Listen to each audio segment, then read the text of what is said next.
Hello, YouTube. This is Omniditto here with the Sacking for the Win podcast. As always, my wonderful co-host, Mr. Naranagi. Mr. $83 in store credit. $83 in store credit. That's why my locals is so cool. It just gives away free tournaments. It's great. Does he do anything with it though? No. Yeah, but dude, shout out the Kings Games. Seriously? Yeah. Brooklyn, New York, shout out the Kings Games. But anyway. By the way, speaking of locals, went there for the first time in 6 months, and talking to one of the guys there, thought of one of the most troll things ever. What? DNA surgery. Call spellcasters. Shield wing. Gaga shield. That's You have to attack it 5 times in a turn. And just for shits and giggles, safe zone. That's dumb. And again, you would need the Gaga shield. But I mean, still really dumb. Yeah, I know. Wait, is there a card that just stops it from being targeted by effects? No. No? Okay. Because then I would just say that too, and it would be hilarious. Because, yeah.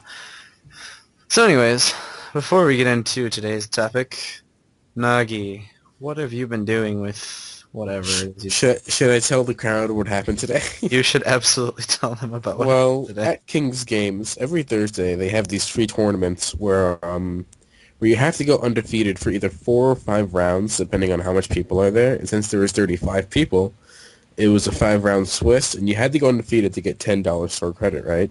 Or in the final round, you can split 5 and 5 with your opponent. But I actually went undefeated for 5 rounds in a row and got myself my $10 in store credit. Which is cool. Playing what? Inzectors. Yeah, and tell them the matchups. Yeah, but specifically the one we've been laughing about for a really long time. No, you're the one laughing about it because you're a dick. Well, I'm not laughing about it because of her. I'm laughing about it because of the deck she's using. Like, I still feel bad about it though. Like how that should happen. But okay, I would feel bad if she was playing any deck besides that one. Okay, but round 1 was Frog Monarch. I won 2-1. It's because game 1 I beat him. Game 2 he banishes Hornet with DD Crow. And then game 3 I beat him again, which is cool. Game 2 I played Chaos Stun. I guess you can say it like that. Was it anti-meta or? No. It was like a bunch of like defense position like dark monsters with like lights and shit like that. It was weird, but I beat him 2-0. Well, of course you did. Game 3. Okay, now I set things up. Like my round 1 match was against this really chill dude, right? And then round 3, I actually play his girlfriend. Well, she was playing Chainburn. I ended up winning 2-0. And here's the thing. Everyone in the entire locals watching was rooting for her. And here's the thing. I was actually in table 1, like the spotlight top table in the entire locals. He was table number one. So basically everybody like people who weren't playing and people that got done playing in the round were watching us, and they were all rooting for her. Because she's a girl and she has boobs. Exactly, because here's the thing. I'm not the kind of person that goes head over heels for girls playing Yu-Gi-Oh! That isn't me. So I really didn't give a fuck. Like Nagi and I, we get action either way. Like I stood my ground and didn't give a shit that she was a girl. So I was like, okay, I'm playing a girl. See, the worst thing to do is resting on your laurels when you face a girl. Because Amanda LaPalme is pretty decent from what I've seen, and I played this girl at my locals once, provided it was when I first came back to the game, my first tournament. Like, I had no idea I was playing Glads, and, she was playing Gravekeepers, so, So, yeah, I didn't really think about, underestimating her. I was like, okay, I'm playing somebody, and let's see how it goes. She ends up playing regardless of the size of her boobs. Yeah, so I ended up playing... She was playing Chainburn. I beat her game 1. It was actually really close. She got me down to 300 points. The way I came back was that I was at 600 and I had a face on Judgment and 2 monsters. She goes for the Acid Golem. I mean, not Acid Golem. She goes for the Lava Golem, and then I judgment the lava golem itself, and I'm at 300, and then she ends her turn, and then I top deck into centipede, and I attack for game, and then game Nice. two, I would call game two the highlight of the day, but I just feel so bad about what happened because Don't feel bad. She's playing Chainburn.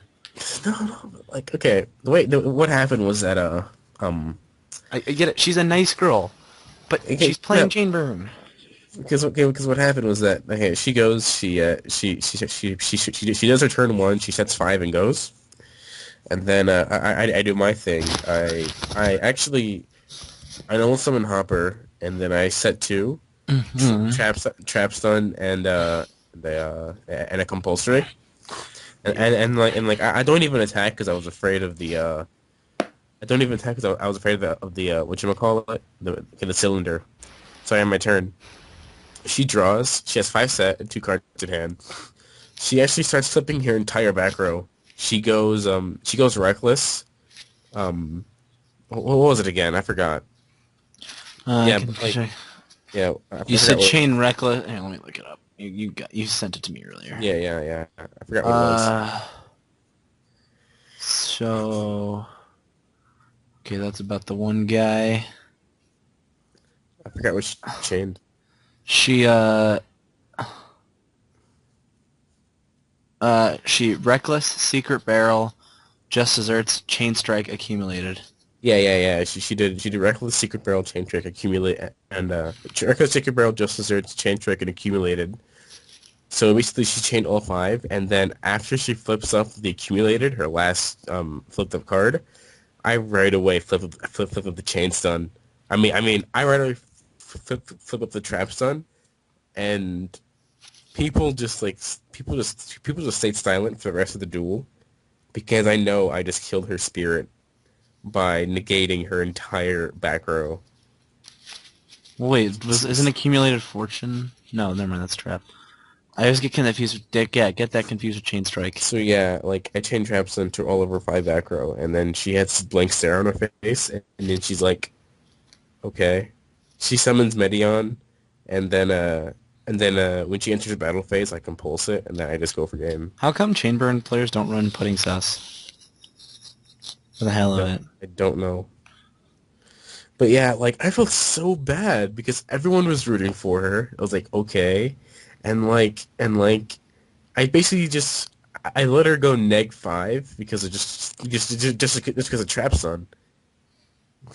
I was like, oh my god, Nagi, she was a really nice girl.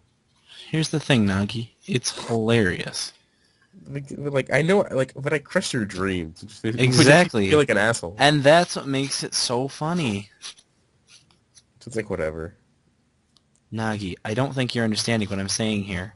It's really funny. It's not. It's terrible. No, no, no, no, no, Nagi. You're confusing the meaning of terrible with funny. Yeah, but dude, yeah. So that was my round three match. Hmm. Round four, I played Chaos Dragons. The, like, I was actually afraid because Chaos Dragons is actually a bad matchup for me because of Dark Flare. Yeah, I know. Yeah, because freaking in this format, people play three Dark Flare, which pisses me off. Right. Well, I mean, it's a good card, so. So yeah, um, game one he OTKs me Hmm. because yeah. Game two, I OTK him, and game three is where basically he messed up and he let me win How so? because okay, he's I had a set Sangan and a set threatening. Yes. He summons Dad. Yeah. Ba- Banishes a dark to get rid of my back row. I chain the back row, which is threatening, and then he's like, okay. He banishes another dark to target my face on Sangan, which is where he went wrong. Yep. So Sangan is destroyed by Dark Armed. I search out Hornet, and then I OTK him next turn because he did not have a Veiler or a hand trap. Hmm. All And, right. and you know what's really funny? He was so fucking salty when that happened. Mm, No, like he was salty both times I OTK'd him. nice. It was and I was proud because I fucking hate Chaos Dragon players. Yes, as do I. Hold on one second. Continue talking about locals. Tell a little bit about King's Games. Give them a free plug-in. or No one's whatever. gonna, no one's gonna watch this. Just do it. Yeah, but basically, my round 5 match was a Macro Rabbit. I had a hard time playing that shit. I basically went 2-1. Game game 1, I OTK him with Trap Stun. Game 2, he just beats me down with frickin' with Guibas, and then game 3, I um game 3 was actually a pretty funny story. He freaking I summoned Dragonfly, I attached Hornet, and then right after that he chains Macro Cosmo, and I just chain Trap Stun and go off, and I OTK him. So that was great. So yeah, I went undefeated. I went undefeated 5-0. Got my $10 sword credit. That's actually a lot. So bless you, I think. Yeah. For a free tournament, that's a lot. Yeah, you're right. I guess. So Um. now, uh, so now I'm just building up. It's good. Yeah. Sorry, I had to go. My dad knocked at my door, and I had to go answer. Okay. So, For you. anywho, basically, I just started building my prophecy deck because I've been playing with the deck a lot recently, and I really like it. And I played with it before that whole bandwagon started. By the way, No. yes, I did. You picked, I you picked, started. I started picked it up as you picked up the deck like a week and a half ago. I picked up the deck yesterday, actually. But like the prophecies, like the deck itself, I started when you showed me that Reaper Turbo. So before Cosmo Blazer came out in Japan. Okay. So I like the deck. I just didn't want to build it because Abyss Rising hadn't come out. Okay. Well, So also, freaking later on, I'm gonna build a Fire Fist, but that rolls into our discussion for today. which is Cosmo Blazer. Well, the set review for the important cards in the set. Because we've recorded this about 3 times now, and we've kind of Gone through some hiccups, and I've gotten bored. yeah. So let's start off from the because we basically compiled the list of the best cards in the set. Mhm. So Okay, well Nagi did, so I'll add in some when we're done that I think are important. So, anyways, we're so gonna start off with Zexal Weapon Lightning Blade. and Tornado Bringer, Or Zoa Lightning Blade. Zoo. Zoa. Okay, but anyway, So talk about Lightning Blade and Tornado Bringer, well, which are Lightning awesome Blade names, by the way. and Tornado Bringer are basically support cards for Utopia because they're called Zectal weapons for a reason. And the special thing about these two, because Ultimate Shield is pretty bad, but the special thing about these two is that when combined together, attached to one Utopia, it basically provides you with an unstoppable force. I'm Mm-hmm. a 5,000 attack monster that cannot be targeted by anything, and Tornado Bringer and Lightning Blade cannot be targeted by anything. Just like Shieldwing. So basically, yeah, combine Lightning Blade Tornado Bringer with a face of Utopia, and you have a pseudo obelisk. Just like Shieldwing. Yeah, because Lightning Blade protects equip cards equipped to Utopia, and Tornado Bringer protects Utopia.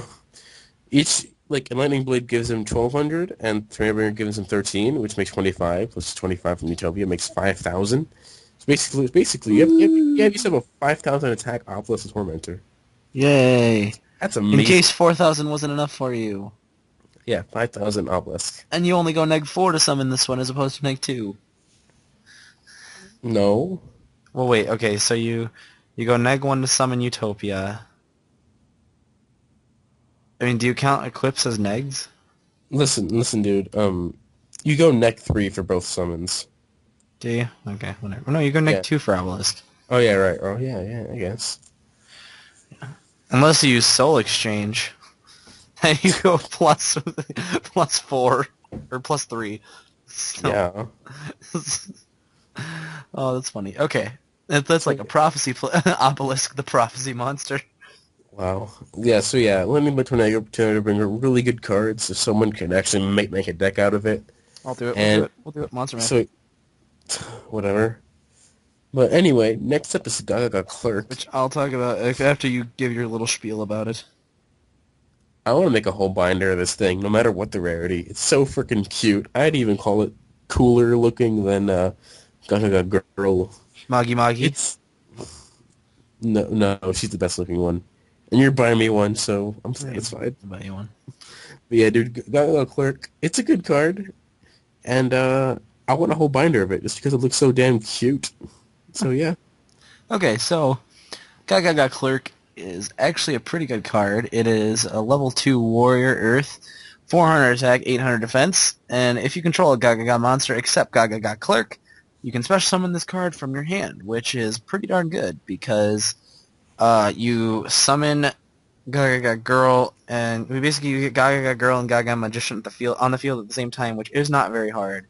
Special summon Gaga Girl from your hand, and then Clerk. or clerk, sorry, Gaga Clerk from your hand, call level 2, and it gives you easier access to cards like Dark Mist, which is a 3 rank 2. What he did not mention is that this card is actually supposed to be used directly with Caesar.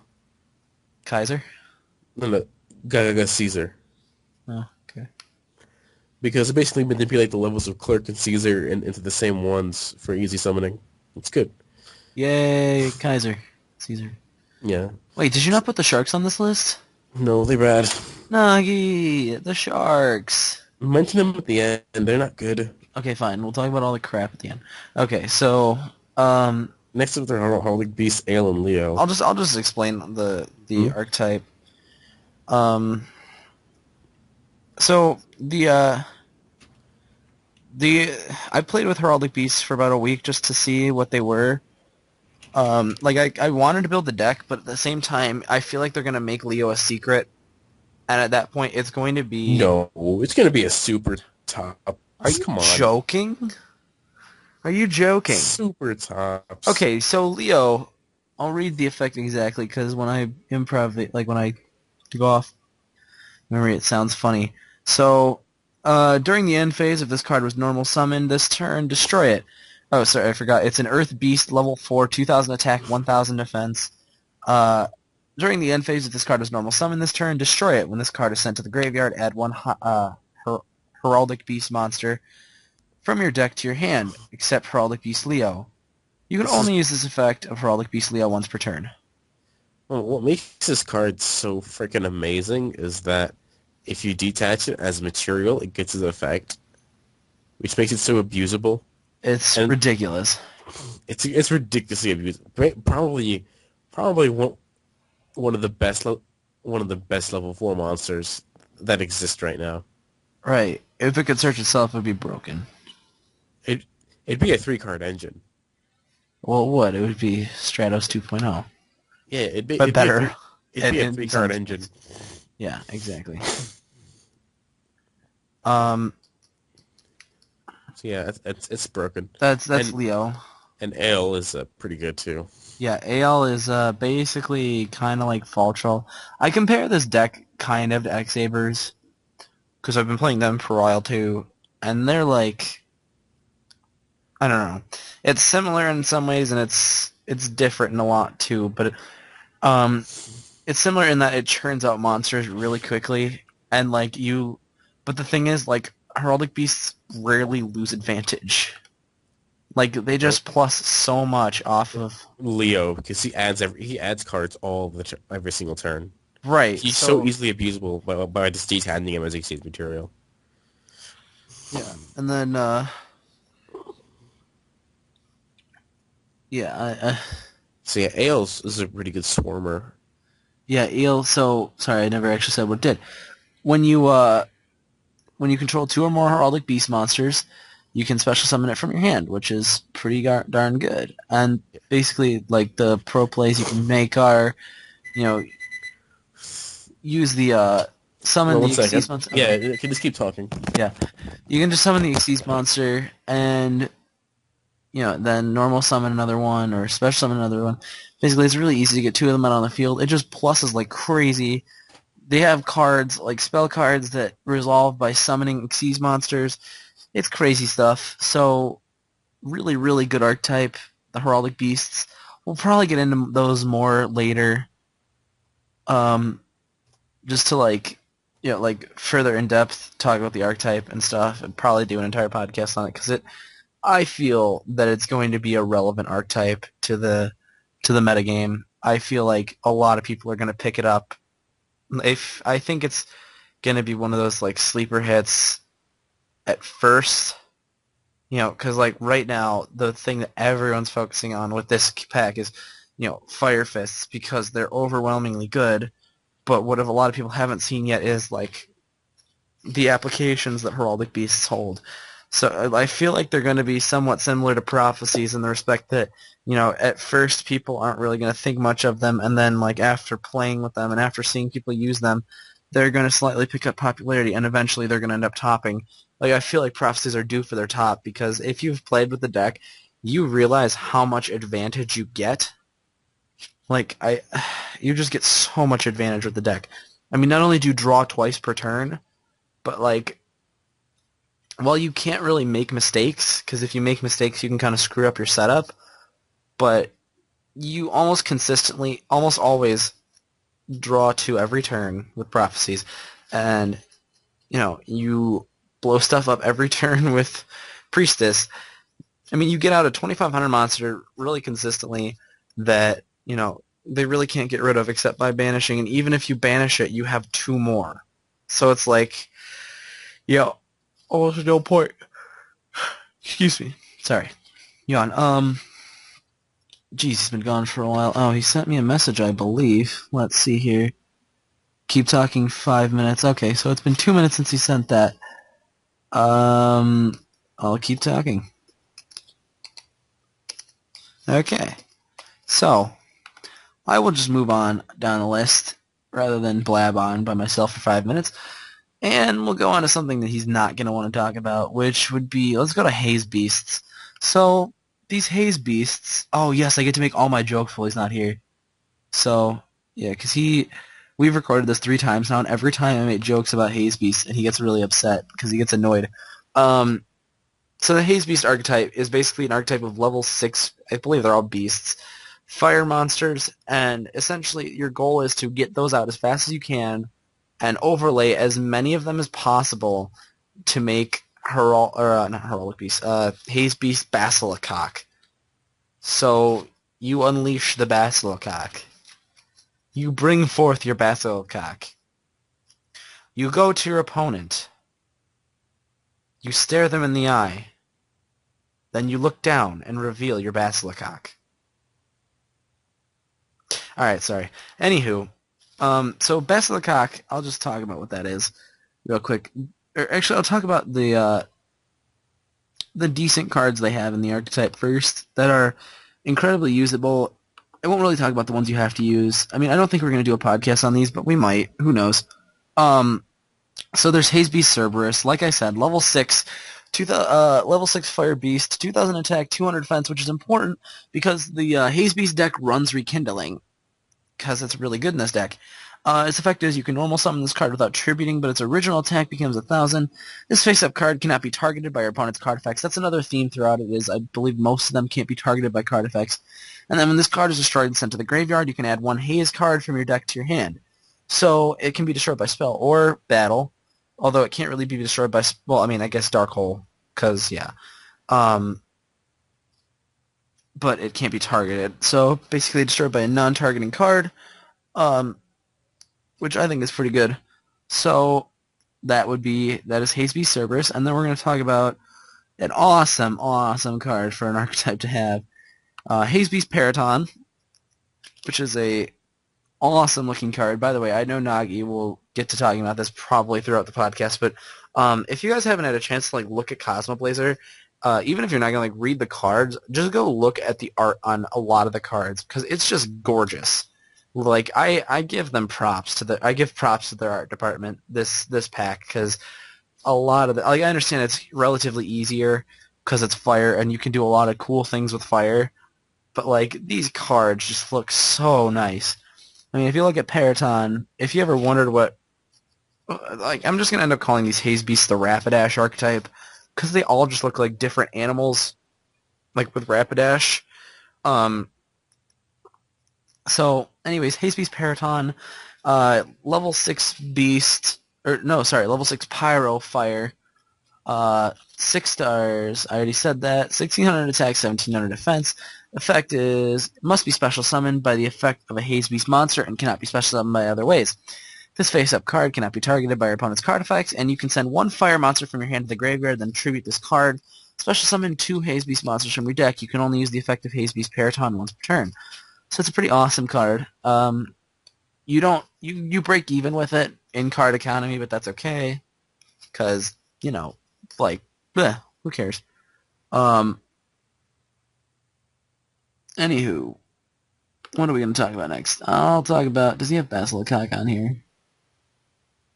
He probably doesn't. No, he does. Okay, whatever. I will talk about Basilicock because it's funny. Let's get rid of these. Sorry, we have a list typed out this time because we've been reviewing the entire set card by card these past few times we recorded this, and it just does not work out. So we're gonna end up, yeah. Ah, crap. Okay, Haze Beast Basilicock. Let's go to that. So, Haze Beast Basilicock is a rank 6, the most ridiculous chicken thing you will. It's more ridiculous than Winged Dragon of Ra. It looks ridiculous. It is a level 6 rank 6 pyro fire, and it requires 2 or more level 6 fire monsters. So it's one of the first cards to, allow you to choose. I think there might be one more, but it's one of the first cards to let you choose the amount of monsters you use for Xyz material, and its effect is it requires two. Oh, sorry, it's 2500 attack, 1800 defense, which for rank 6 isn't spectacular. So it requires 2 or more level 6 fire monsters, maximum of 5. Hey, you just got back in time for my Basilicock. Oh, baby. I made all the jokes I could while you were gone, so you wouldn't get mad at me again. I would have figured that you would have done that. So what did you talk about? I talked about Haze Beasts and how you're gay and yeah. No, just kidding. I talked about a few things. I'll just give you the next card to talk about because I took everything off the list we already talked about.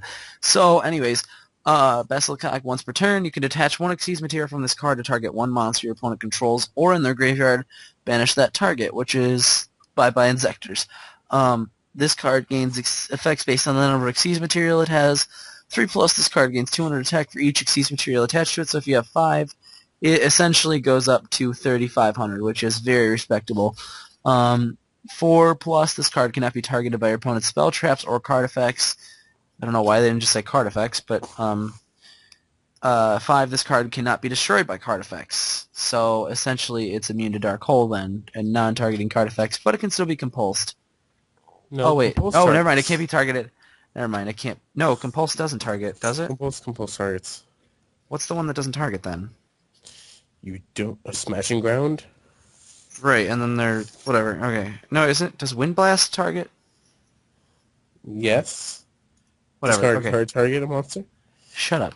Anyway, Wait, is that does it have to be a monster? no, I thought it was just any card. Okay. yeah. So, anywho, that's Basilicock. Put away. That name is going to be changed for the TCG. It has to. God, I hope not. I really hope. I will probably. There's going to be too much jokes on the name Basilicock. I will play Haze Beasts if it's not. It's like, I bring forth the Basilicock. I said you. I'm not even gonna tell you what I said because you're just gonna. Don't. I'm not going to.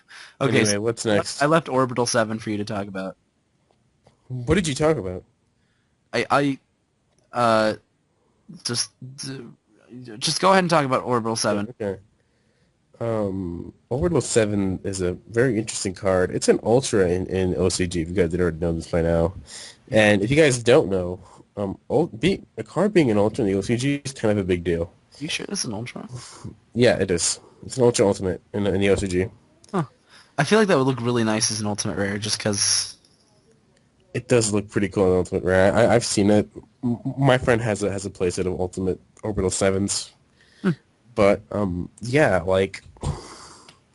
This card is going to be... The reason why this card is high rarity to even begin with is because of the fact that it's an anime card. And you know how anime cards are either really bad or really high rarity for no reason. Like Orbital set Stardust. Orbital 7 is high rarity for no reason. The card is pretty decent. It could work in like a Photon Galaxy deck by just like, okay, he gets flipped up, you make him 2000, attack, main phase 2 tribute, add a Galaxy Ice and get right to your hand. But he doesn't really even do much to begin with anyway. So whatever. Yay! Yeah, but this card's gonna probably be bumped down to super rare. I would hope not. I hope it's a rare. A rare? I don't want it. I really don't. I'm It's just good. saying I hope it's a rare. No, I'm not saying no, it will. It's just because you know how Heraldic Beast Genome Heritage was bumped down from Ultra to Super. yeah. This will also probably be bumped down from Ultra to Super. Yeah. I mean, then again, it was a completely different case with like as far as the characters went, because like the character like the it's the equivalent of Goodwin and Jack Atlas basically. Like like Genome Beast was the Goodwin character, and then uh this is this is Jack Atlas. I So guess. well, I'm The just saying from a the standpoint. like being being like Kite's main invention, Orbital 7. It's Did he invent it? base. I'm not sure. Like all I've really watched so far is Zexal 2. Oh, okay. See, I've seen up to like 30, so Yeah, maybe. I've only watched Zexal 2, so I'm not sure. But yeah, Orbital 7 is in control. Well, it's controlled by Kite, and yeah, it's an anime card, so it's gonna be high rarity. So Hmm. it's not even that great. No, it is not. Anyway, what's next? You're gonna talk about what's it called? The Fire Fists. Oh yeah, this set introduces support for the Fire Fist. You thought I would say introduces the Fire Fist, but they don't introduce the Fire Fist. What They introduced don't? what introduced the Fire Fist was the 4 jump cards. Well, the Yeah. 3 before Chicken. But yeah, um, those 3 are also getting imported, but we won't talk about those because this is just for the set only. But Yep. in Cosmo Blazer, there's Hawk, Raven, Gorilla, Bear, Monkey, Dragon. Hawk, Raven, Can you Gorilla, please Bear, see those as frantically as possible? Hawk, Raven, Gorilla, Bear, Dragon, Snake, Swallow, and Tiger King. Power Rangers, go! But yeah, um, By the and way, they're based. if any of you are looking for a great movie, that the Japanese Power Rangers, like, Hell no. yes, yes. Were you there when we watched that with Crimson and Chad? I watched it the next morning. Oh You my guys god, told it me was about so it. awesome. It was so much fun. I don't even know what it's called. We gotta watch that again though. But yeah, dude, these are based off the 108th Spirits of Destiny. And not martial arts like I thought. Which Yeah, is sad. because you're pretty ignorant. But Can you please say anyway, I'm an ignorant American? you're an ignorant American. No, no, no, no. You know how I want you to say it. No, Say it no, I don't know how you want me to say it. in your best Japanese accent. No, Please. no. But anyway, let's start out with Hawk. A pretty good card. I think this card was made for you to go for game because it basically just gives everything on the field 100 attack and defense. If you control a face-up fire formation card in your back row, which we'll talk about later. But if he's destroyed by any means, which means if he's warninged as well, like how they ruled Medulches and Yeah. Grasshopper, you get to search a fire formation spell and set it directly from your deck, which is the big gimmick. Which is basically the big gimmick with the Fire Fists. They set spells. They set their respective spell and traps directly from the deck, which for spells is kind of like whatever because Awkward. well, not really awkward. It is kind of like what's the point of just setting it from the deck if you can just flip it up and activate it in the very same turn. Woo! You know what I mean? Yeah. So next up is Raven, the other level 3. His searching ability is actually a lot better than Hawk's. Like, the only thing Hawk has over Raven is that if he's warninged, you get to search. But Raven, basically, if you send from the field to the graveyard, so Sangan wording. If you send from the field to the graveyard, you can set a fire formation spell. Is it you can or set? No, he doesn't miss timing because he Oh, says if you can, okay, yeah, if discard you can. So yeah, he sets a spell, and while he's face up fire formation back row cannot be destroyed by card effects. So he's good for like saving your back row from getting heavied. You know. yeah. Next up is a gorilla and bear. The I would say the best cards in the deck. Yeah, gorilla and bear. Probably yeah, they're the best ones. And they get their effects off. Well, more likely they are the offensive ones that get their effects from battle. Gorilla's the first one. Basically, if he destroys a monster by battle, you can set a a fire formation spell from your deck, and you can send a fire formation back row to destroy a spell and trap card on the field. Bear is basically the opposite of Gorilla in that okay they're both 1600, but he's the opposite of Gorilla in that Bear, when he inflicts battle damage, which is actually in my opinion a lot easier from destroying a monster by battle. But yeah, if Bear inflicts battle damage to your opponent, then you get to set a fire formation spell from your deck, and you can send a fire formation back row to destroy a monster on the field. So yeah, Bear and Gorilla being the monsters that pop the opponent's field, they're extremely important, and you should be playing a good number of these, especially Bear, which is why he got the extreme rarity bump from common to ultra. Woo! Yeah, Bear is a common in the OCG, and now in the preview page for Cosmo Blazer, he is an ultra rare. Woo! He's gonna be at least $15. Seriously. Woo! Yeah. He's so good by himself because he has his own like 6 card engine, but I'll talk about that later. Next up is Dragon. Dragon's pretty good. He's actually very good when it comes to swarming the field with like level 4s and fire fists and stuff. But basically, his first effect is that if a fire formation spell and trap is activated, you can set a fire formation trap directly from your deck. And once per turn, you can send 2 fire formation back row to summon a fire fist from your graveyard. So that's pretty decent. And next up is Snake. He's not very good, but basically what Snake does is that if a fire formation back row is sent to the graveyard, you can set a fire formation trap from your deck, and you can send 2 fire formations to the graveyard to draw 1 card, but the problem with that effect is that you have to have no other monsters on your side of the field to activate that effect, which is why Snake isn't really that good.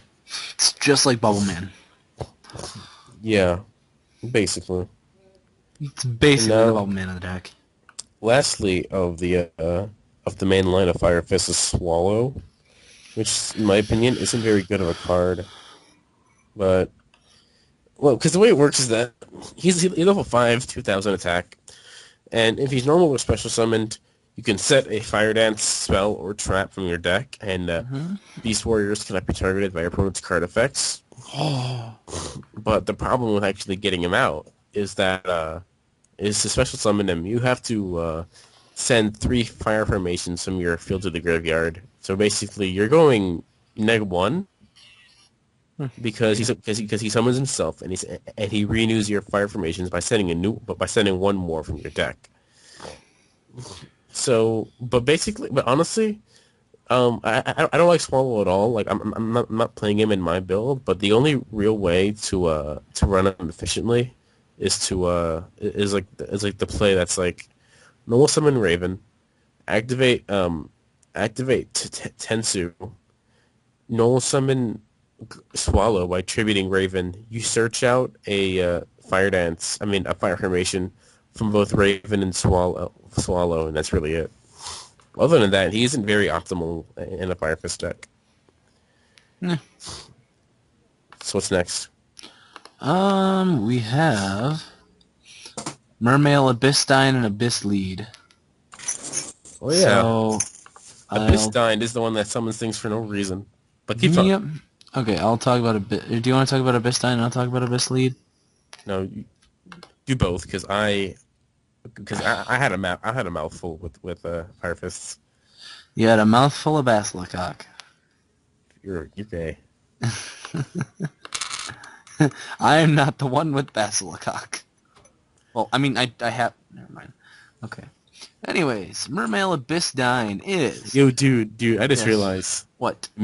Imagine they made Basilicok Attack of the Giant card. They'd be like, yo, dude, I Attack gotta, of my giant basilacock. yeah, dude, it's like, yo, dude, I want a big Basilicok. Freaking attack it, dude. They have to make Attack of the Giant card for Basilicok. They have to. I mean, Freaking, it's not unlikely either. it's like I summon my big Basilicok. Oh god. Oh god, what have Too, we too, done? too many jokes with that name. But anyway, keep going. And that's why I hope that they keep it that way.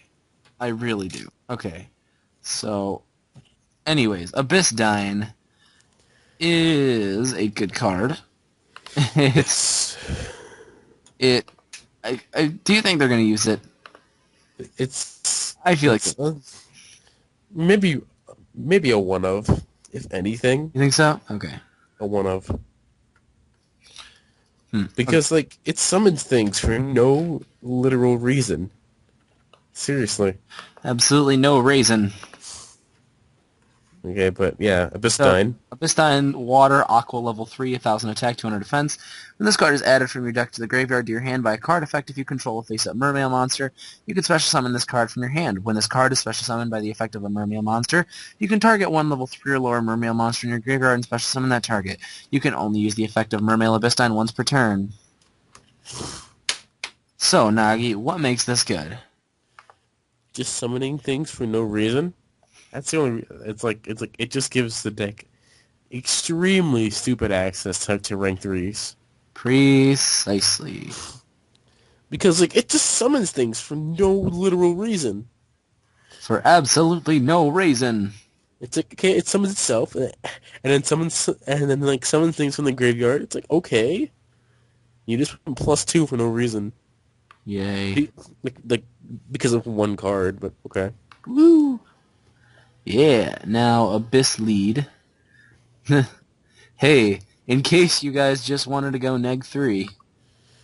Yeah, this card isn't very good. It's a really bad Megalo, but the only reason why I'd see people playing this card is because of the attack points, and that's it. Because Megalo's 24 and this thing's 27, and that's the only reason why I'd see this being played over Megalo, is just the attack points. It's an old it's like an older Megalo, weird looking thing. Oh, Its like I face, said, its face is really funny. right. Like I was telling them earlier, like if they get a chance, go look at the art on these cards. Like even if they're not going to look at the effects, just look at the art because for a lot of the cards, it's really nice. And like I understand because it's really easy to do cool things with fire, but still. So fire, yeah. Okay, so Mermail Abyss lead, level 7, Water Sea Serpent, 2700 attack, 1000 defense, and I just got my... Hold on, wait. Fuck. Okay. Sorry. I'm not on Facebook. I'm doing something else. Which I probably shouldn't be doing, but that's okay. hmm uh, Anyway, okay, anyways. Abyss lead, inherent Abyss... neck 3. Yeah, you can discard 3 other water monsters to the graveyard, special summon this card from your hand. When you do, target one Abyss spell trap card in your graveyard, add that target to your hand. You contribute one other face-up attack position Mermail monster, send one random card from your opponent's hand to the graveyard, and you can only use the effect of one Mermail Abyss lead once per turn. Which is like... Inherent neck 3. Precisely. That's why it's so bad. Yep. Yeah. But, Eh. you know what I realized, though? What do you realize, though? They're turning this card. They're turning the Mermail deck into a discarding deck. Mulan Glace, Water Art, Abyss Lead. Konami, why do you do this to us? Yeah, first they had Wind Up Discard Engine, and now they have this shit. Hey, It's don't like, knock wind-ups. whatever. But yeah, Abyss Lead, not good unless you're playing discard Mermail. Right. So. Right. And What's then we next? have a card that I really like, and I'm going to try and tech it into a Prophecy deck at some point. Inaribi. Yeah. Level 4 Pyro Fire. That was another question I have. Have there ever been a Pyro monster that's not fire? I don't. I'll check that up later. You should. Anyway. Okay. 1500 attack, 200 defense. If you control a face-up spellcaster type monster, you can special summon this card from your hand. During your next standby phase after this card was destroyed by a card effect and sent to the graveyard, special summon this card from your graveyard. You can only control one face-up ERB, which is pretty nice in my opinion. Basically, this card's really good with the Summoner Monk. Yeah. It's good. It is good with the Summoner Monk. If you know what I'm saying. Ha ha ha. Yeah, but basically it's a free summon in any spellcaster deck for easy rank 4s. Exactly. And it can revive himself easy destroyed by Torrential or something. Yeah, that's the good thing. Man, you gotta love this stuff. Holy cow. Okay. So, anywho. What am I looking at next? What's next on the list, Nagi? It is Pyrorex. You talk about Pyrorex, because I've talked for 3 cards now. Plus, I don't like this card. And you kind of like it because it's cheap. Okay. It's going to be cheap. Okay. What happened? I'm back. Talk about Pyrorex. Oh, there's 2 reasons why this card is not going to be big. Well, first of all, the reason is that no fire decks actually need this card. Right. Like, this card is so unnecessary. It's like, the reason why Mulan Glace and Glansfoil is so good is because Earth and Water monsters have main decks that deal with the graveyard. You know, like Mermail, and they have salvage and shit like that for reusing and like controlling their own graveyard. And like Earth decks like Psychics and like Rock Sun, you have like Block Golem, and you have like the Banish Psychics for like controlling your graveyard. But really, it's like the only deck that really fits Pyrorex is Lavels, because they control the graveyard and they're a fire deck. Hell yeah. But even then, there's really no space for Pyrorex in a Laval deck, because all they need is consistency, their Laval engine, and then Rekindling. Right. That's it. Plus, you can get 5 out on your first turn exactly, which is hilarious to me. But like, okay, even if you do like open conduction field Pyrorex and you have basically the automatic 5, it's still not worth running. Right. Which goes to my second point. Because first turn they're not going to have a card to destroy. Yeah. So which goes to my second point is that its effect is basically Ring of Destruction, but for half the damage, which is why he isn't very good. Right. Even if they did it full, it probably wouldn't be that good. Well, okay. Well, Volcasaurus is 10 times better. Yes. So, yes. Because Volcasaurus exists. Much easier to summon too. Right. Yeah, but frickin' whatchamacallit? Oh, what was I gonna say? Yeah, its effect is basically a Ring of Destruction, but for half the damage, not full damage to both players, but for half the damage, which is kind of like the card would have been actually really good. I wouldn't underplay the card if it did full damage to both players, because then it'd be worth running. But the fact that it's just half the damage and the only deck that can really like play this card efficiently is Lavels, it's probably gonna be the cheapest of the Elemental Lords. Which is, there's no problem in that. It's just $10 tops. What do you think? for $10 for a secret rare, not bad. Not bad at all, actually. Although, and like, I'm not gonna lie, this is the coolest looking Elemental Lord right now. It absolutely. I think Mulan Glacia looks nice, like pleasant to look at, but This is the coolest looking one. right. So, So, anywho, next up is Leon Taurus. and Taurus. Go ahead and talk about that one, because it's a pretty awesome card. It's basically, well, all he really is a 2K beater, unless you're playing Dino Rabbit. Which is funny then, because you're playing Dino Rabbit, and whoever you're playing against should probably die. Yeah, like literally, this card is all this card is just a 2K beater, except when you're playing Dino Rabbit. That's it. Pretty much. Is that a problem? Hell no. Unless you get skill drain, and then he's actually a 1500 attack. Sweet. But to be honest, what's stopping you from playing Gene Warp Werewolf instead of this card? Hey, shut up. Shut up, Nagi. Gene Warp Werewolf is better. It is better than this card anyway. You know what? You're not better than that card. Whatever. Do you think you're better than that card? I don't know. You're not. I'm giving you a hint right now. You're not. Okay. Anyway, next is Any Astrodron. Astrotron. Okay. Go on. Oh, you want me to talk about it? Yeah. Okay. Um. Again, Astrotron is a card. Where is it? Let me find Astrotron. Okay. Oh, this is the really good one. Okay. Yeah, the one that gives you +1 with Cyber Dragon. The one that's um. This is basically a +1 with Cyber Dragon. It's So also like drawn to life, which is cool because I like that game, and then it's also really adorable. You have to admit it's an adorable card. it it does not look like a Yu-Gi-Oh card. It looks like a Vanguard card. Really? I don't know. I kind of want to hug it. I mean, just look at that thing. Anywho, Astrodron so plushie. yeah, dude, I would buy it. I'd buy it. You know what would sell a lot is a High Priestess plushie. Oh, Go big. No, crazy with that shit. And Magi Magi plushie. no, no, no. It'd be a Magi No, Magi no, dude, dude, doll. dude.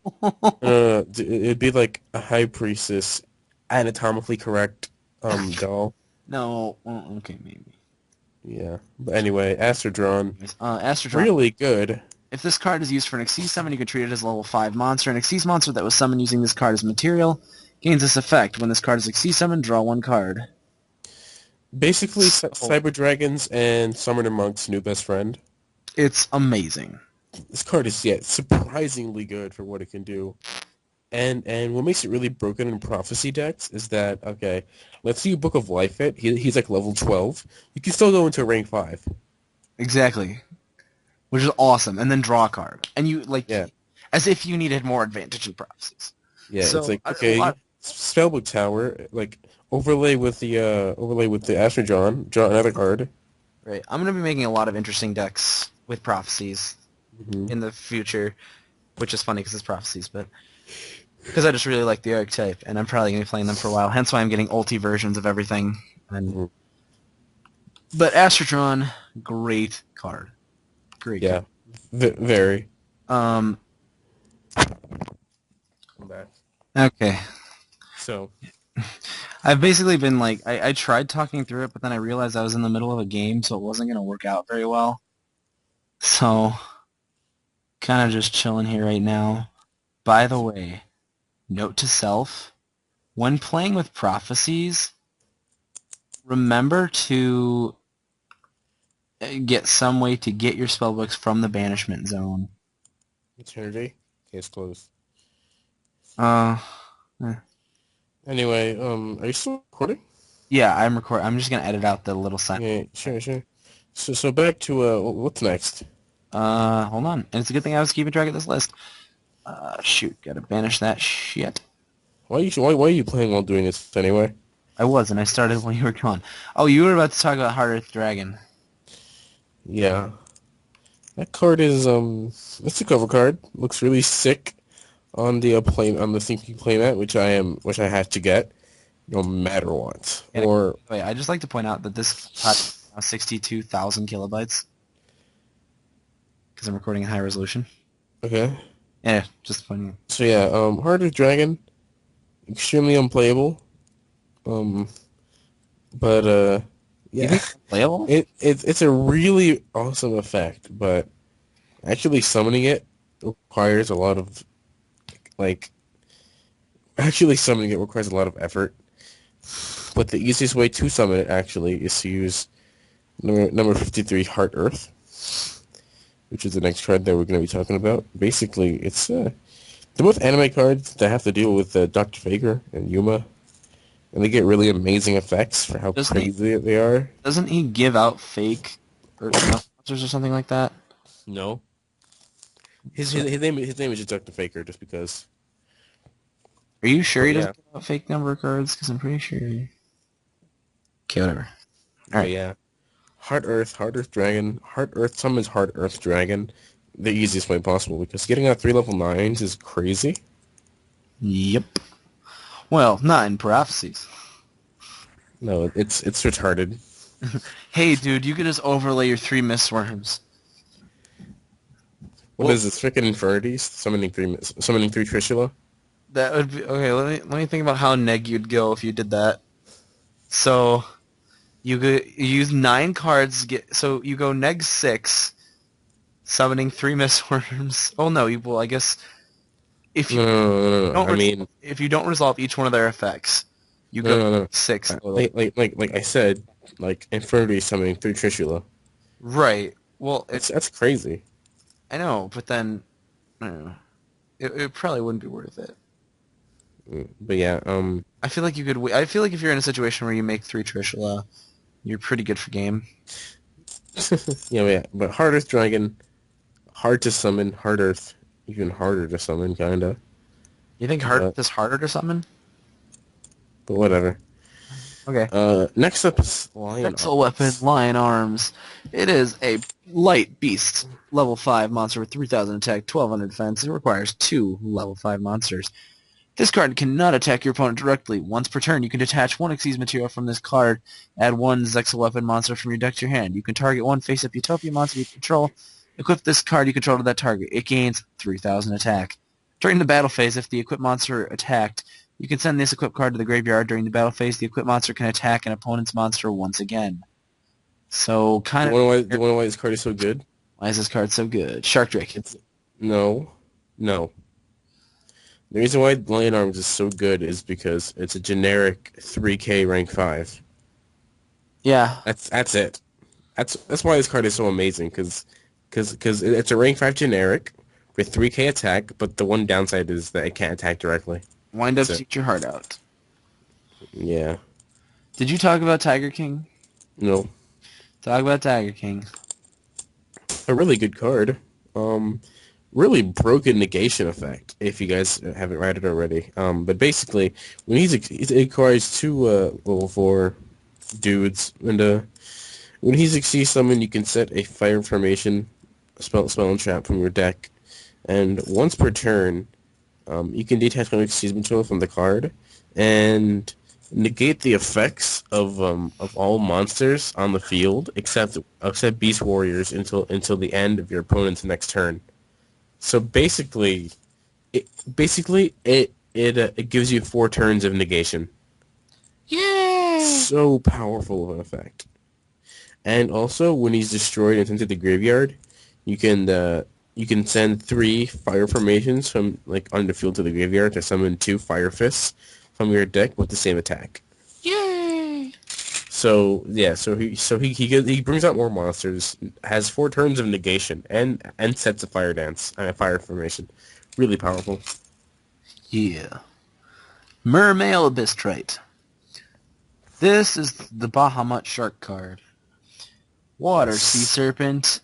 Xyz monster, rank 3. 1,600 attack, 1,800 defense, 2,800 defense. Card has 3 level 3 monsters.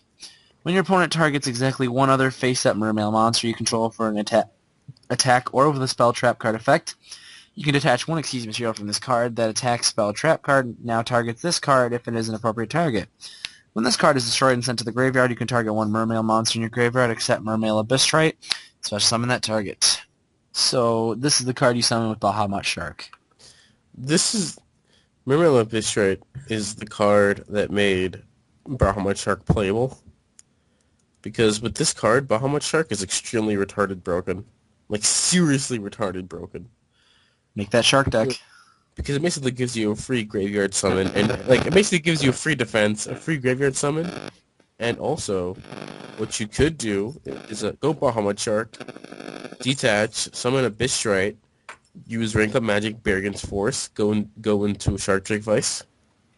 Shark Drake West. No, I'm serious. You could bear against Force and Abystrite into Shark Drake Vice.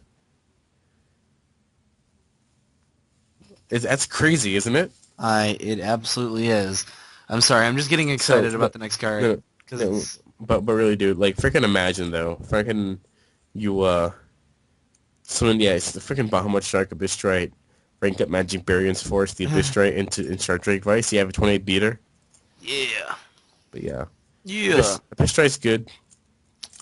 Indeed. Anyway. Now, let's talk about possibly one of the most influential cards of the entire set, as far as non-archetypal stuff goes. This card, could you imagine you basically go +1, or no, do you break even or +1 if you use The star card, whatever it was, I can't remember its name. The drawing one. Astrodron. Yeah, Astrodron. With this You go. next card. You go even. You go even? Yeah, But two. still, Yeah, 2 for 2. 2 for 2. There you go. Even. But you get to draw a card, so... Actually, no, you go +1 because you destroy the opponent's card. Yeah, so draw a card. Sweet. Sweet. Okay, anyways, do you want to talk about it or should I? Because I love this card. Dial Wolf, right? Yes. Well, this card is going to be this card is going to be a staple for one reason Indeed it alone. is. It's a generic rank 4 that destroys cards. That's it. That's the only reason why it's going to be a staple. It's generic rank 4 that destroys cards. And it's really good. It's like, yeah, all Direwolf is just a suiciding scrap dragon. That's basically about it. So, anyways, to be specific with this, Direwolf is a Earth Beast rank 4 monster, 2000 attack, 1200 defense. Requires 2 level 4 monsters, and its effect is once per turn. You can detach 1 Xyz material from this card to target 1 Beast, Beast Warrior, or Wing Beast monster you control, and 1 other card on the field. Destroy them. And I just thought of something. Glad Beasts. This card is What? going to be...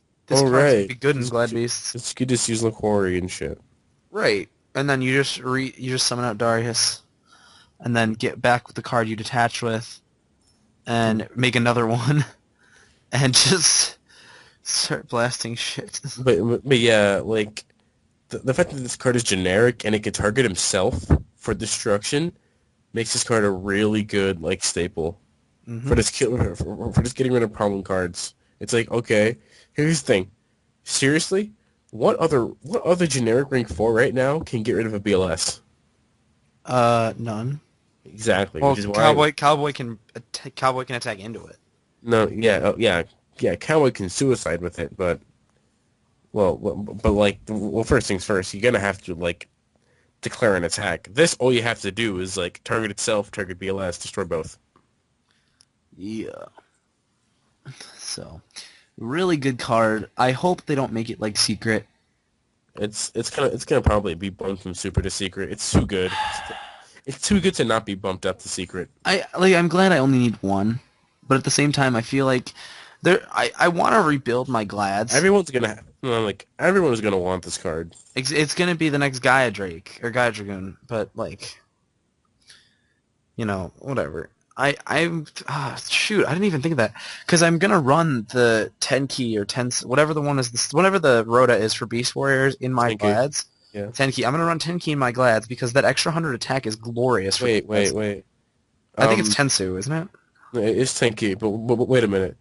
Proving Ground doesn't add Test Tiger? No, Wait, is Test Tiger a Beast Warrior or a Beast? I think it's a Beast. So Tenki can't add Test Tiger. That sucks. Right. Well, I mean, it's not. Wait, here's the thing. Why wouldn't you just play Proving Ground? You would. You play 6 Searchers. That's too much. Your monsters are always in the deck. Whatever. Think about it. They're always in the deck. So. Whatever. Okay, fine. Okay, this next card is. I think it's pretty awesome. Nagi thinks it's too overhyped. Lightning Plover. Talk about it, because I don't. Whatever. You don't like it? It's whatever. Okay. It's a Wind Thunder rank 4, 1900 attack, 1600 defense. It requires 2 level 4 wind monsters. When this card is Xyz summoned, to target 1 set card your opponent controls, return it to the bottom of the deck. Once per turn, you can detach 1 Xyz material from this card to target 1 face-up card your opponent controls. Return it to the top of the deck. So it's kind of, sort of like a... Phoenix Swing. Yeah, kind of, but not as good. Phoenix Swing retarded, like, in Monster Blast. Retarded Xyz monster. Yep. That's, like, retarded broken for no reason. Oh, bounce cards. Oh. Which is going to be influential after Tachyon Galaxy. Oh. Put your frickin' whatchamacallit. I don't know. Anything. Put your Obelisk on top of your deck. Does it not target? Oh, right. Okay, then Obelisk is protected from this card. Did you talk about the Fire Formation cards yet? No. No? Okay, so I'll talk about Shiny Magician and then you can go on top of Okay, so we've got Shiny Magician, which is... Where are you? There it is. Okay. This is also a very good card. Yeah. The reason it's important is because of its requirements, but this is a light spellcaster, rank 1, getting there, 200 attack, 2100 defense. Nagi, what are the requirements for this monster? Just two level ones. That's why it's Yes! so powerful. Yes, finally. And its effect isn't shitty either. Basically, this card can stand up against BLS. BLS and say fuck you. Yep, pretty much. Yeah. Once per turn, this card cannot be destroyed by battle. When this card is targeted by a spell, trap, or card effect, you can detach one Xyz material from this card, negate the activation, and if you do, destroy it. Okay. So, it's a Oh, spellcaster, so okay, summon BLS. Banish? Nope. Destroy. there's just so many Attack with cards. BLS? No destruction. There's just so many cards in these, in these packs that are just gonna, I can tech in my prophecies, and I love it, because I run Stoics and Veilers. Oh yeah, And, Stoic and when... Veil are going to this. Right, and when I'm not... Well, actually, two Stoics, because then every time I detach, it's a plus. Oh yeah. So, because if I have Stoic Veiler, it's almost always Formula. But if Yes. I use my one Formula, then I have Shiny Magician. Plus, in the extra deck of a Prophecy deck, you always have room. Mm-hmm. Because you've never used that thing unless it's Big it's not Eye. even when it's... Right, it's not when it's necessary, because it's never necessary, because everything just doesn't... To emphasize how little you need an extra deck, I played about 20 games with my Prophecy deck when Let I me went to... guess. All you summoned was Big Eye, right? No, I played about 20 games with my Prophecy deck. I went to go summon Big Eye and realized I didn't have an extra deck. Wow. Right, I had never even looked at it until then. Well, Right, I know. Go ahead and talk about Shiny Magician, or the Fire Formation cards. okay, well, yeah, there's the main two spells, which is Tensu and Tenki. Tensu is basically a double summon, and Tenki is basically a Beast Warrior Rhoda. Yeah. And each of them, once they resolve, they stay on the field and give all your Beast Warriors 100 attack, which is pretty good. So basically, like, if you stack up your fire formations, then you can get pretty powerful pretty quickly. Hell yes. So yeah, Tenki, it's just really good because it's a Beast Warrior Rhoda in general. And as I mentioned before, there is a 6-card engine with Bear and Tenki, where all you have to do is activate Tenki, add Bear, summon Bear, send Tenki to destroy a monster, inflict battle damage with Bear, set a new Tenki, and then repeat next turn. Yeah, That's good, isn't it? that is good. Okay, so Haze Pillar. Continuous spell. You contribute Haze Beast monsters with one less tribute than required, which would be normal summoning them, basically. Hmm. Once per turn, you can target one Xyz monster you control, attach one Haze Beast monster you control in your hand to that target as an Xyz material. So this sets up Basilicock. This is Oh, basically baby. support for your Basilicock. So in case you're feeling like your It's Basilicock was kind of just your flopping around, no, here's the thing. Your giant haze pillar is your Viagra to your Basilicock. Haze Pillar is to Basilicock what Viagra is to your normal cock. Yes. Okay, then I'm going to talk about two cards. I'm going to talk about three cards in a row, because Nagi left them off the list because he doesn't think they're that good. No, But no. I Only do. one of them. I think they're good. Okay. Well, I think they're good in their own right. Okay. So there's Fool of Prophecy. It is a level 3 spellcaster earth monster, 1600 defense, 1600 attack, 900 defense. Once per turn, you can send one spell card from your deck to the graveyard. During your end phase, if you have used this effect previously this turn and you have 5 or more spellbook spell cards with different names in your graveyard, tribute this card to special summon one level 5 or higher spellcaster, or one level 5 or higher dark spellcaster type monster from your deck. That is made to combo with the next two cards, which is first being the new monster in the deck, which is Reaper of Prophecy, which I might add one or two to my deck just to give it Chaos Element and add a Chaos Sorcerer, because in my deck Chaos Sorcerer is searchable. Well, in all Prophecy You decks played it is. Justice, right? Mm. I played Justice and I didn't even think... I was thinking Starhall, but yeah. Reaper of Prophecy. Level 6 Dark Spellcaster, 2000 attack, 1600 defense. When this card is normal or special summoned, you can apply the following effects based on the number of spellbook spell cards with different names in your graveyard. You can only use the effect of Reaper of Prophecy once per turn. 3 plus spellbooks. This card gains 600 attack. 4 adds one spellbook spell card from your deck to your hand. 5 special summon one level 5 or higher dark spellcaster monster from your deck. So you can special summon another one, go for a rank 6. Which do they No, have a no, rank 6? well, no, but well, really, what you want to do is save the Reapers in your deck and summon a Prophecy Destroyer. That's it. Why though? Hmm.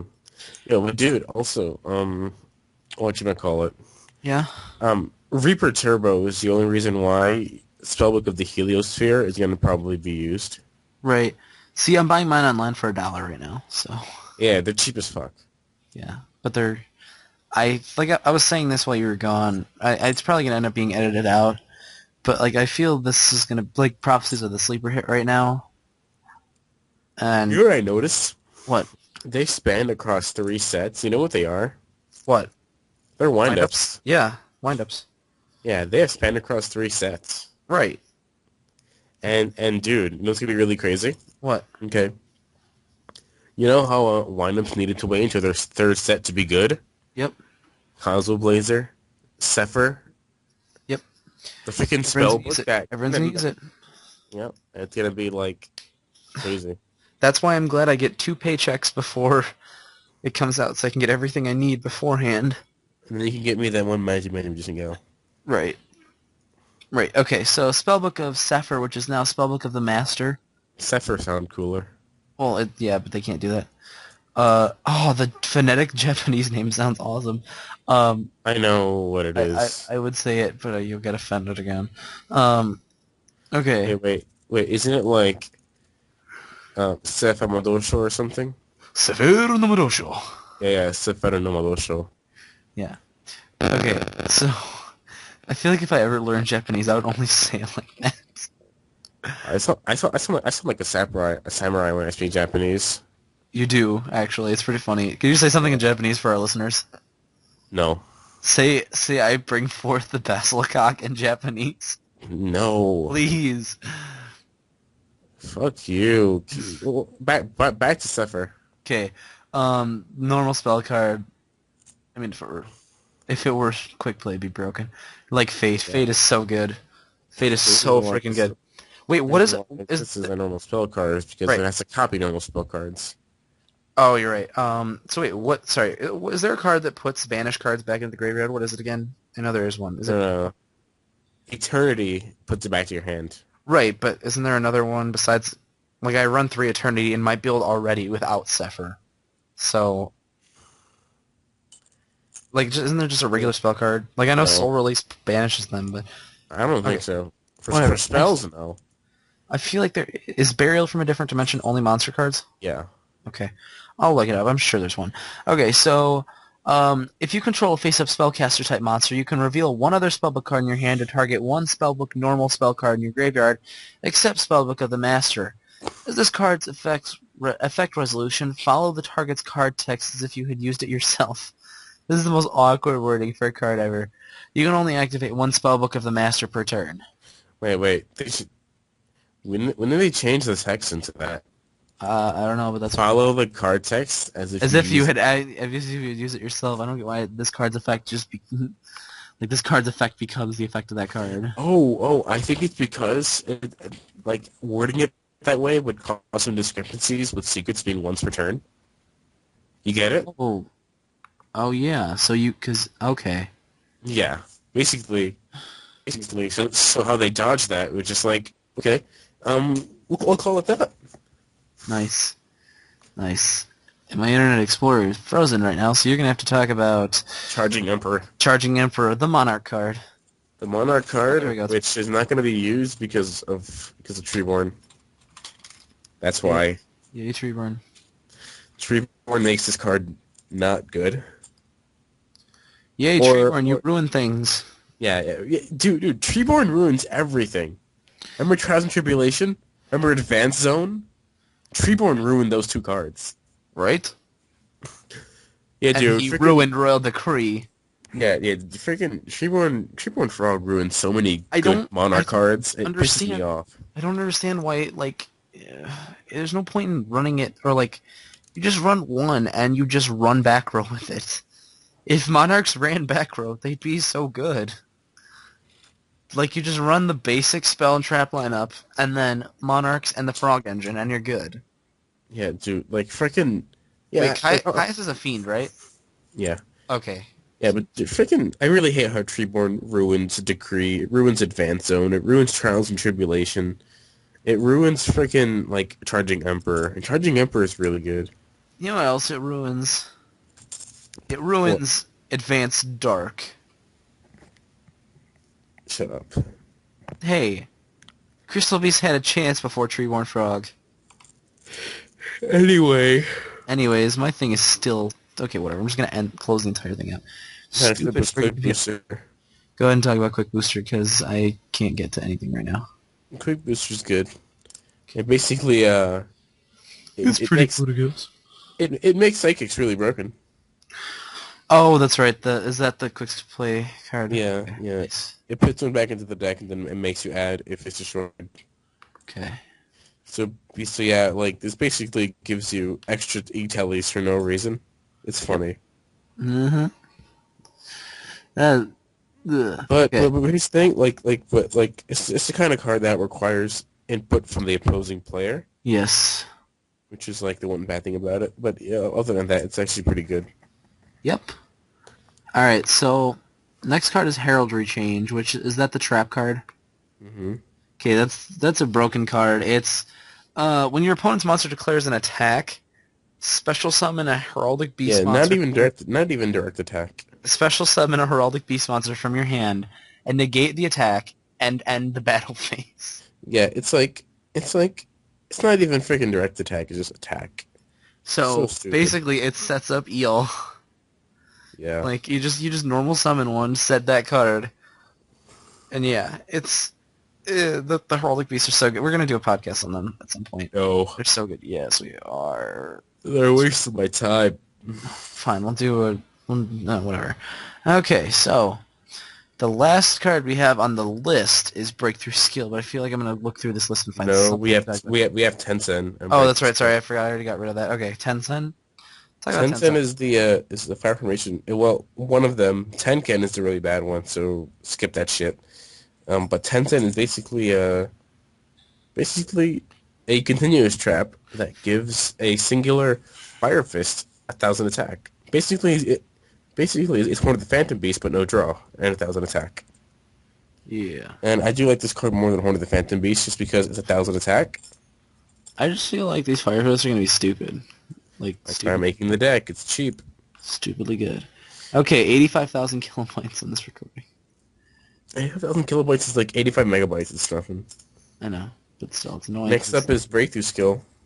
Which everyone is like, Herp, it's gonna be the new effect. Valor. Which it's not. It's not. Honestly, It's it is the new Valor. no, it's not. It's good.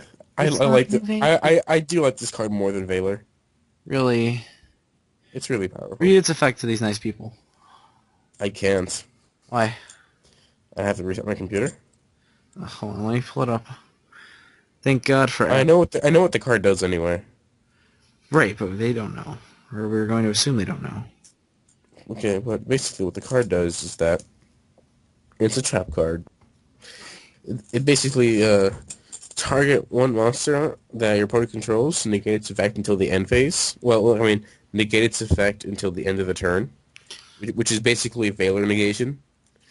And then its other effect is that if the card is in the graveyard, you can ban it. Well, during your turn, if the card is in the graveyard, you can banish it to negate the effect of your opponent's monster until the end of the turn. More Valor negation, but you can't activate that effect in the same turn that it was into the graveyard. So I mean, it's a really good card. Like what makes this card so good is that you can affect Valor on your turn. Affect Valor their Sangan, attack into it. They can't search. You can't affect failure on your own turn. No, I'm saying, break the skill, Oh, affect Valor's on your turn as well. okay, got it. Yeah. Which is why it's so good. Yes. Like Zenmain's attack. Right. The Chariot Beast, Dark Hole, Yes. Barkion. Got it. Go for the Torrentials. Yep. It's good stuff. Why was I just not using my phone the entire time to read these cards? This would have gone so much faster. I don't know, but we have Breakthrough Skill. It's very controversial in terms of how good it is, and I know for a fact that with all the hype, it's bound to be secret no matter what. Right. Which is annoying because I would have liked to have had one for the hell Why? of it, but How much do you think the card is gonna be?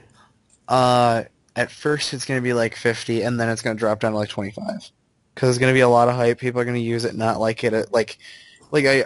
It's not that it's going to be worse than people think. It's just that people aren't going to use it. Like some people aren't going to like it, and then it's going to go down. Yeah, here's the thing. Like, I got a friend of mine who's playing Infinities, and he actually wants to get a playset for his Infinity deck. Well, that makes sense. Yeah, because dude, imagine a playset of Breakthrough Skill and an Infinities. That's amazing. Oh God, with barrier. Yeah, Breakthrough Skill Barrier, freaking 100 Eyes looping. Oh baby, Ew, ew, ew, ew, ew. yeah, 100 Eyes looping. I hate those cards. Mm. I hate Infinities. That I think that's my most hated deck actually. Right next to Samurais. Heroes is my most hated deck. Heroes? You hate heroes? Yeah, Dude, why hate heroes? heroes are gay. Why? They take no skill. They kind of do. No, but dude, okay, Breakthrough Skill's over, so now we're all done. Wait, no, we gotta find one card that I wanted to put on here. You did. I know, but I'm gonna find the most useless card on here. Um, Actually, dude, I what? have an idea. What? Jurek Impact with a That's what I was Dino thinking. Rabbit. Yes. With Dino Rabbit. Yes. Yep. Yes. Destroy Logia and like everything else in the field. Yes. See, now that I saw a rabbit in the case at my locals for $3, and online it's $1. So like I've been thinking of so many different things to do with rabbit, and like I've had the Glad Beast idea. Like if I combine my idea, so I run 2 rescue rabbits, 3 what's it called? Normal Glad Beasts. Why can't I think of it? Why can't I think of it? I don't know. What is the normal Glad Beast called? I don't. A Randall or something. Andal. Yeah. Andal. Endall. Glad Beast. So Andal, and then you rescue up into that, summon Esadari, or I mean even Direwolf, if you really feel like it. Oh yeah, dude. That's actually pretty fucking cool. What, making Esadari on the first turn? Yeah, no, it's like, yeah, freaking Rabbit, Andal, Asadari. That's a good combo. Right, because then you can summon it again, make a Direwolf the next. Even if you throw it 2 rabbits, and then It's like, okay, next turn, Tour Guide, Rabbit, Andal again, because you bounce them back into the deck. wow. Yo, that's so cool. Freaking double Asadari. Yeah. Yeah, but dude, fucking, that'd be cool though, because you don't have to worry about Rabbit losing its targets because you bounce the Andals back into your deck. Right. So good shit, and then you can. Oh man, dude, we gotta seriously start writing this list of decks we're gonna make. No, I'm Along gonna with Fire Fist. no, like make on DN.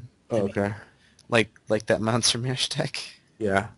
The Super Monster Mash. But dude, let's end this. It's almost 2 hours. Fine. It's not. It's like an hour and a half. Plus we gotta edit like 20 minutes out. So Okay. I think it's gonna be like an hour 20 probably. But yeah, I guess this leaves us with just us saying bye. Yes. Thank you for listening. Thank you for listening, and we'll be back at some point with. Shout out to Kings Games Locals, Brooklyn, New York. Yeah, my locals, meh. What's your local's name? I'm not gonna say. Well, at least tell us if it's sanctioned by Konami or not. I believe it is. Yeah. Okay, it's good. Yeah. Okay, so, what are we gonna do back with next time? We're gonna talk about We gonna talk about? our I don't know I don't know. Tell you what. Most thumbs up comment on this video gets to be the next topic. Then we're gonna have Unless it's really stupid. then Like, we're gonna have no topic then. shut up. We get comments on these. Okay. Anyway. Anyways, and if not, we'll pick something even stupider than what you Hmm. guys could have possibly come up with. Yeah. So, uh, I guarantee you the first thing is going to be like the Basilicast cast. No. The Basilicast. Yo, that sounds cool. Basilicast? Basilicast. Well, there's just going to be like a cock cast. I guess. The No. cock cast. Anyway, see ya. Anywho, alright, goodbye. Okay, hold on. Let me stop